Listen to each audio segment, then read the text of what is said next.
Welcome to the Fish House Nation podcast. We're at an ice fishing show right now, and believe it or not, it's September, and before you know it, it's going to be December and January. I'm with Todd Heitkamp from Dakota Angler, and Todd, thanks for joining us today. You bet. Thanks for having me, Chris. I appreciate it. We want to talk to you about what you guys got coming up here in a matter of weeks, your Ice Institute. Can you tell us a little bit about that? Yeah, it's the 11th annual. It's hard to believe that we're already at 11 years, but this will be the 11th annual, and it's at the Sioux Falls Arena, November 8th through the 10th, Friday through Sunday show, and it's a consumer show, and you come and check out the latest and greatest in ice fishing and find some great deals and walk away with a lot of equipment and a lot of smiles. Yeah, and this is something that you came up with about 10 years ago, 2008, I think was the first one. Why did you decide to do this? Well, really, it was a method really a reason to try to educate the fishermen on all the equipment that we were selling. How do they properly use it? So it's not just a buying show. Mm-hmm. I think there's many other communities that have just buying shows. What we're trying to do is and that's why it's called the Institute, to learn. Mm-hmm. And so all the equipment that you can buy, we're also offering free seminars throughout the weekend. And so that person walks out of the door not only with the let's say the latest in ion or catch cover or anything like that, but how to properly use it to make their trip out in the ice more successful and more fun. And how does that work? So when somebody comes in the door, what are they going to see when they first walk in the door? They're going to walk in the door and they're going to say, wow, because it's overwhelming. You see all the vendors set up with all the different equipment, the ice houses, whether or not we're talking about portable shelters, whether or not we're talking about permanent ice houses, then all the different electronics, augers, you name it. But then also, since I'm a mom and pop shop, I'm not a promoter, and where a lot of shows are run by promoters, I'm just a mom and pop bait shop, bait and tackle shop owner. I also make booths available for mom and pop tackle dealers, things that you normally wouldn't see at a big box store, widespread across the upper Midwest. Mm-hmm. And it gives them an opportunity to really showcase their goods, their tackle in front of people. So you talked about some of the bigger manufacturers out there. Who are some of these names? Who are the people that folks are going to see when they walk in the door? Well, obviously, Catch Cover is going to be one of the vendors that are going to be there. Also, Artisan, whether or not we're talking about Eskimo ice houses or ion augers, which obviously the new G2 is obviously one of the things that people are going to be talking about. We also got Clam, Vexlar, Garmin, all the big names that people are used to hearing with ice fishing will be at the Ice Institute in November. And who are some of the smaller names, some people that maybe most folks haven't heard of that'll be there? Yeah, there's a few tackle companies that are real close that that just get started in southwest Minnesota. But these tackle vendors maybe only produce, let's say, 2,000, 3,000 jigs a year. The company is Slayer. Mm-hmm. That's the one I was thinking of. They're out of Pipestone, Minnesota. They have some tungsten jigs and a unique paint scheme that you don't otherwise see. And so again, it gives them an opportunity to separate themselves out from some of the big boys that you otherwise would see.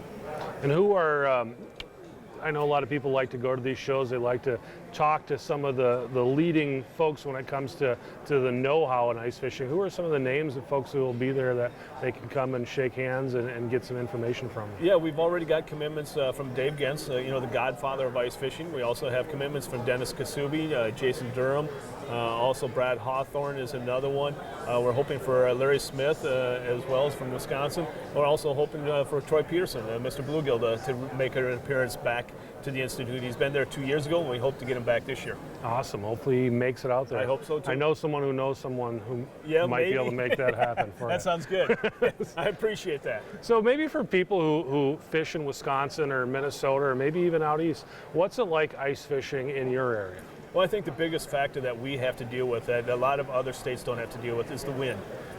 Wind is really what makes or breaks us because we get snowfall out there, obviously. We're in the middle of the ice belt.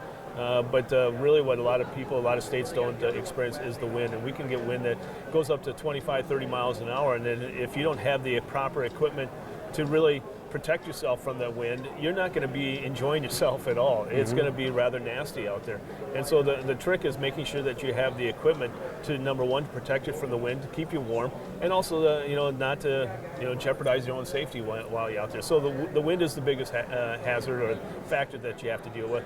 Other than that, really, the ice fishing is no different than any place else because, the ice is ice, and you just got to move around.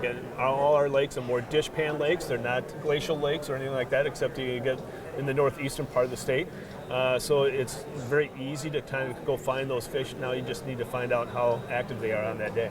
What are some of the destination lakes for people who don't know about your area? What are some of the destination lakes in your area where people are coming out and this is where they're going to go? Well, I think a lot of people have heard the glacial lakes for a number of years talking about the big monster perch that these lakes produce. And then we're talking about Bitter, Waubay, Indian Springs has some monster walleyes in that location. So there's a number of different lakes around the area that have different forms of fish, whether or not you're talking about perch or walleye. Those would be the two main game fish that we're looking at.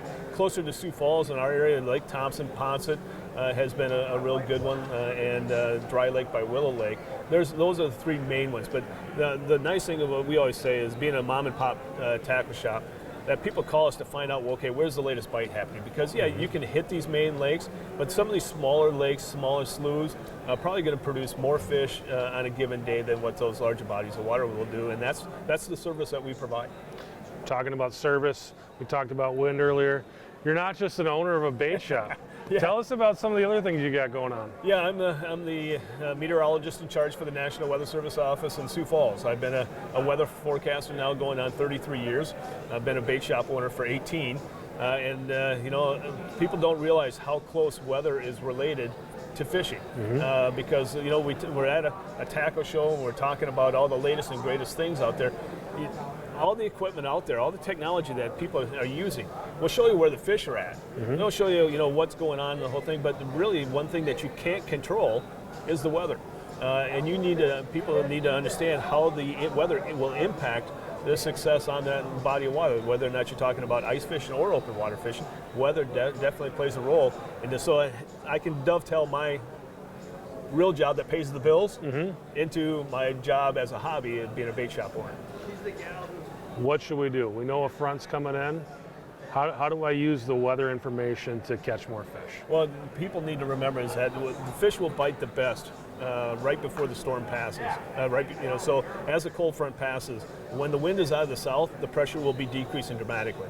That's when the fish will be on the move. They'll be out looking for the food. They'll be more active. And so you don't have to really work too hard to find those fish. But on days when the cold front passes through, the wind switches around to the northwest, the pressure begins to rise, their air bladder expands in their stomach and makes them more full, and they'll hug that bottom. And all of us that have ice fished before know when you're watching those electronics, you'll see a little glimmer on the bottom of that scope, and you'll notice a fish down there, and you may entice them to come up and take a look at it. And then as they do it, they go right back down because they're full. They're curious. They're not curious as fish are, but they're just not hungry enough. And so what you need to do at that point in time, I call it kind of kamikaze fishing or ice trolling. You got to go looking for those active pods of fish around there that may not be as full. But those are the things that people need to remember, is that you need to keep that wind direction in mind and how that will come into play. Whether or not you're out there in the middle of the day, you were hammering fish all day long, and then all of a sudden by noon something changed. Well, what changed? Maybe the wind direction changed, and you had a cold front that came through. So again, things that you need to keep in mind. Yeah, a lot of interesting things, and I think if people are in your area, they definitely need to go check out the Ice Institute, to see all the newest, latest, greatest stuff, but also to kind of get some information from people like you and the other folks that are out there. Is there something that you want to talk about that I didn't bring up in our interview? I don't think so. I think people always talk about what's the future of mom and pop tackle shops, and this is what we're talking about right now. This is the future. The service that we're providing above and beyond what you would find anyplace else. Yeah. But still, at the same time, when you go to the Ice Institute, we're not only going to try to give you the latest information, sell you the latest technology, but we're going to help you use it. And that's where it really comes in. Service doesn't begin by the handshake. Yeah, it begins with the handshake, but it doesn't end with the handshake. It ends with many other visits yet to come. So hopefully people come out to the Ice Institute November 8th through the 10th, and if not, give us a call at Dakota Angler. We'll be more than happy to answer any questions that people have if they plan a trip out to eastern South Dakota. Yeah, I think you're right on the money in that. People are looking for expert advice. There's a lot of people giving a lot of bad advice, but when they can find folks who can give them expert advice and help them throughout the whole process, you can get a sonar anywhere, but to have somebody be able to walk you through how to use it is a big deal. Yeah, we use the equipment that we sell, and I think that's important. I don't think anyone would buy, a car from a car dealer if they never drove a car. And that's the thing to keep in mind, is that if you have a problem with that car, or that problem with the depth finder or auger, whatever, you want to continue to go back to that person to help them, have them help you through that problem.